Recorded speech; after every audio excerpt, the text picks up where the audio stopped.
Okay. एक question मुझसे पूछा था किसी ने कि पूर्ण से पूर्ण आता है। ये ओम पूर्णमिदं पूर्णमदः, ये ईशोपनिषद का पहला मंत्र है। सिर्फ ईशोपनिषद नहीं, कोई भी उपनिषद शुरू होती है पहला मंत्र यही बोला जाता है, ओम पूर्णमिदं पूर्णमदः पूर्णात् पूर्णमुदच्यते पूर्णस्य पूर्णमादाय पूर्णमेवावशिष्यते हरि ओम। ये मंगलाचरण है किसी भी उपनिषद का। सो इस श्लोक के अकॉर्डिंग क्या पूर्ण से पूर्ण आता है। आप कहेंगे क्या प्रॉब्लम है? प्रॉब्लम यह है कि जब हम इस संसार को देखते हैं, इस ब्रह्मांड को देखते हैं, तो इस ब्रह्मांड में पूर्ण से अपूर्ण है। ये ब्रह्मांड तो अपूर्ण है, यहाँ पे कुछ चीज़ पूर्ण नहीं है। कुछ पूर्ण का मतलब कंप्लीट, पूर्ण का मतलब परफेक्ट। दो मतलब बताए जाते हैं पूर्ण के, कंप्लीट और परफेक्ट। डिक्शनरी आप उठा के देखिए। सो अगर पूर्ण से पूर्ण आता है तो भगवान कंप्लीट है, भगवान ने जो भी बनाया वो भी कंप्लीट होना चाहिए। भगवान परफेक्ट है, भगवान ने जो भी बनाया वो परफेक्ट होना चाहिए। मगर जब हम इस संसार को देखते हैं, एनालाइज करते हैं सिद्धांत की दृष्टि से, सांख्य की दृष्टि से, या ऐसी आप देखिए, यहाँ पे कुछ चीज़ परफेक्ट नहीं है। परफेक्ट बनने की कोशिश करते हैं हम लोग, मगर परफेक्ट है नहीं।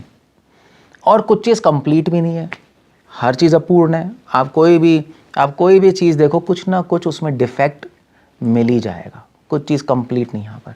सो भाई अब अगर संसार भगवान ने बनाया, भगवान कंप्लीट है, परफेक्ट है, तो संसार भी कंप्लीट और परफेक्ट होना चाहिए। भगवान पूर्ण है तो संसार भी पूर्ण होना चाहिए। मगर ये संसार तो हम अपूर्ण देखते हैं और भगवान पूर्ण देखते हैं, तो क्वेश्चन आता है कि पूर्ण से अपूर्ण कैसे आ गया? ये बहुत बड़ा क्वेश्चन है। भाई जैसा बीज होगा वैसे ही तो पेड़ होगा। भगवान पूर्ण है तो उन्होंने सृष्टि की है, तो वो भी पूर्ण ही बनानी चाहिए थी। तो अपूर्ण और अपूर्ण कैसे हो गई? पहले इसका सिंपल आंसर है, इसके कई आंसर हैं। एक आंसर तो है जिससे आपका दिमाग घूम जाएगा, फिर भी बता देता हूँ। आंसर ये है कि अगर भगवान पूर्ण है तो उनमें अपूर्णता भी होनी चाहिए। क्योंकि अगर आप कहो कि वो पूर्ण है और उनमें अपूर्णता नहीं है तो पूर्ण नहीं है भगवान। इसलिए पूर्ण में सब कुछ होता है। अगर आप कहो कि कंप्लीट है, मैथमेटिक्स में आपको एक कंप्लीट है, नंबर सिस्टम कंप्लीट है, तो उसमें 1 2 3 4 5 6 7 8 सारे नंबर होने चाहिए, प्लस 0 भी होना चाहिए, तब वो कंप्लीट है नंबर। अगर आप 0 नहीं लगाओगे तो कंप्लीट नंबर नहीं होता। वो नंबर सेट जो होता है उसको कंप्लीट नहीं माना जाता। इसलिए 0 भी होता है, 0 1 2 3। तो अगर भगवान पूर्ण है तो उनमें 1 भी है, कंप्लीट भी है, और 0 भी है, अपूर्णता भी है। जब 0 और 1 दोनों होंगे तब कंप्लीट होगा, वरना कंप्लीट नहीं होगा। इसलिए अगर भगवान पूर्ण है तो उनमें अपूर्णता भी है, और वही अपूर्णता जो थी भगवान ने अपनी अपूर्णता संसार को दे दी। अपनी जो पूर्णता है वो संसार को नहीं दी। That's all. भगवान ने संसार को 0 दे दिया, 1 नहीं दिया। 1 अपने पास रखा है, तो 0 दे दिया। भाई यहाँ पे कुछ चीज़, यहाँ पे सब चीज़ 0 है, यहाँ पे कोई चीज़ परफेक्ट नहीं है, सब इम्परफेक्ट है, कोई चीज़ कंप्लीट नहीं। 1 अपने पास रखा, मेरे पास सब कुछ परफेक्ट है, सब कुछ कंप्लीट है। तो इसलिए पूर्ण से अपूर्ण आ सकता है, कोई उसमें प्रॉब्लम नहीं है। पहला आंसर तो यही है। दूसरा आंसर ये है कि अगर भगवान पूर्ण है, कंप्लीट है, परफेक्ट है, तो कुछ भी कर सकते हैं।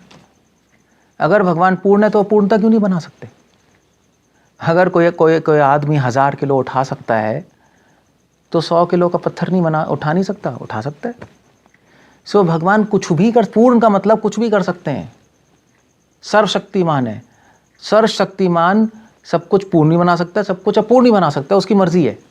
इसलिए क्वेश्चन ही बेकार है कि पूर्ण से अपूर्ण क्यों आया। ये क्वेश्चन तब आता है बीज से। आप कह रहे हो बीज है तो वैसे ही पेड़ होगा, बट भगवान बीज नहीं है।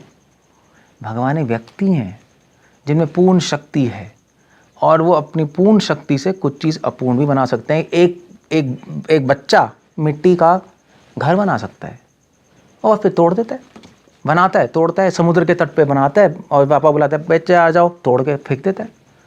तो वो जो कच्चा घर है मिट्टी का, वो तो खेलने वाला घर है।